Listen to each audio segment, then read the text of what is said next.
Hello வணக்கம். இது உங்கள் சிவி ஜோன். ஸோ எல்லோரும் எப்படி இருக்கீங்க? தீபாவளியை சூப்பராக செலிப்ரேட் பண்ணிட்டு இருப்பீங்க. மறக்காமல் எனக்கு தீபாவளி கிஃப்ட்டாக ஒரு லைக்கை தட்டி விடுங்க. மறக்காமல் சப்ஸ்கிரைப் பண்ணுங்கள். இப்போ பார்த்தீங்கன்னா லைவில் வந்து ஒரு சம்பவம் போச்சு. அதாவது நேற்று தான் வந்து கிளிப்பிள்ளைக்கு சொல்கிற மாதிரி இந்த பிக் பாஸ் வீடு உங்களுடைய வீடு, இது வீட்டில் இருக்கிற பொருட்கள் எல்லாமே நீங்கள் யூஸ் பண்ணுறதுக்காக வச்சுருக்காங்க.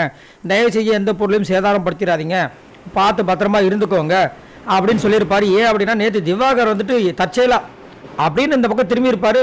அங்கேருந்து கிளாஸ் கீழே விழுந்து டம்மால் உடஞ்சிருக்கும். உடனே இந்த கிளாஸ் யார் இங்கே வச்சதுன்றவர். இது அவர் மட்டும் இல்லை, பெரும்பாலும் நிறைய பேர் வீட்டில் நடக்கிற விஷயங்கள். கை தவிர கீழே வந்துச்சுன்னா ஐயோ கீழே வந்துச்சுன்னு பதட்டம் ஆக மாட்டாங்க. டக்குன்னு மற்றவங்க மேலே போட்டு பழைய போலான்ட்டு இந்த கிளாஸை யார் முதல்ல இங்கே வச்சது, அதனால தான் என் கைப்பட்டு அங்கே விழுந்துச்சுன்னுவாங்க. உங்கள் கைப்பட்டு விழுந்துச்சுன்ற ஒத்துக்க மாட்டீங்க. அந்த மாதிரி நேற்று நடந்த விஷயங்கள் அப்பயே வந்து அவர் கலாச்சிருப்பார். உங்கள் சம்பளத்தில் தான் பிடிக்க போகிறோம் அப்படின்ட்டு. ஏன்னா அவர் சொல்லியிருப்பார் வினோத்துக்கிட்ட. இன்றைக்கி காலையில் அதே மாதிரி இந்த எண்ணெய் தேய்ச்சி குளிக்கிற விஷயங்கள்லாம் போயிட்டுருக்கு தீபாவளிக்காக. சரி எல்லாரும் அந்த வேலையை பண்ணிட்டு இருக்காங்க. இந்த பக்கம் ரெண்டு பேரும் குழந்தைங்க மாதிரி ஓடி விளாண்டுட்டு இருக்காங்க. யாரா துஷாரும் ஆதிரையும். துஷார் வந்துட்டு ஆதிரை துரத்துறாரு போல இருக்குது. இப்படியே ஓடுறாங்க ரெண்டு பேரும் மாறி மாறி ஓடி போய் ஆதிரை போய் அந்த பக்கம் அவ்வளோ கஷ்டப்பட்டு ப்ராப்பர்ட்டிஸ்லாம் ரெடி பண்ணி அழகாக தீபாவளி செலிப்ரேஷன் அந்த மாதிரி விஷயங்கள்லாம் பண்ணி வச்சுருக்காங்க. அதில் போய் டமான்னு ஒரு இடி டப்பான்னு உடஞ்சி போச்சு.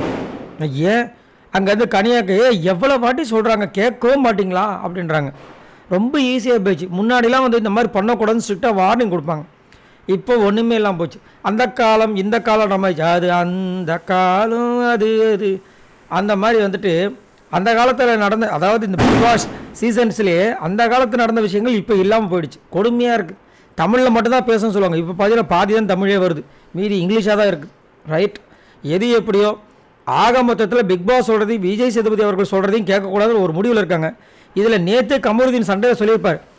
ஆதிரை வாய மூடி, நீ விஜய் சேதுபதி அவருக்கே மரியாதை கொடுக்க மாட்டேன். ஆமாம் கொடுக்க மாட்டேன் பெண்ணா அப்படின்ட்டாங்க.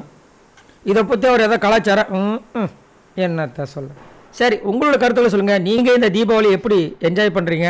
அது மட்டும் இல்லாமல் இந்த வீடியோக்கு லைக் தட்டி விடுங்க. இந்த மாதிரி நிறைய வீடியோஸ் உங்களுக்காக காத்துட்டு மறக்காம சப்ஸ்கிரைப் பண்ணுங்கள். பாய் நண்பர்களே.